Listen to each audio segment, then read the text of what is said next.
یہ سوال آپ اپنے دوستوں سے کیجئے کہ آسمان اور زمین کس نے بنائے، سورج اور چاند کو ڈیوٹی پہ کس نے لگا رکھا ہے؟ ضرور وہ کہیں گے اللہ، لیقولون اللہ، ضرور کہیں گے اللہ۔ پھر انسانوں تم کدھر بہکائے جا رہے ہو؟ اللہ ہی ہے جو تم کو مال دولت رزق دیتا ہے، جسے چاہتا ہے کم دیتا ہے، جسے چاہتا ہے زیادہ دیتا ہے، وہ اس کو ہر چیز کی پتہ ہے۔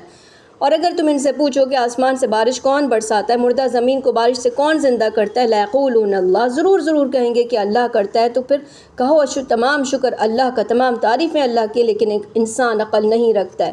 اللہ تعالیٰ نے خاص اپنے بندوں کو پکارا، یعنی کہ مسلمانوں کو پکارا، یہ کہہ کر یا عبادی الذین آمنوا، اے ایمان والوں، بے شک میری زمین بہت بڑی ہے، فَإِيَّايَ فَاعْبُدُونِ، تم صرف اور صرف میری عبادت کرو۔ یعنی اگر کسی جگہ تمہیں ورشپ نہیں کرنے دی جا رہی، نماز نہیں پڑھنے دی جا رہی، تو جگہ چینج کر دو۔ کیونکہ ہر جاندار کو موت کا مزہ چکھنا ہے، تم ہمارے ہی سامنے واپس آؤ گے لوٹ۔ جو لوگ اللہ پر ایمان لائے اور اچھے کام کیے، ان کو بہترین ٹھکانہ جنت ملے گی، اس میں جنت کے محل ہوں گے جس میں نہریں بہتی ہوں گی، اس میں وہ ہمیشہ رہیں گے، ان کے لیے بہترین ریوارڈز ہے۔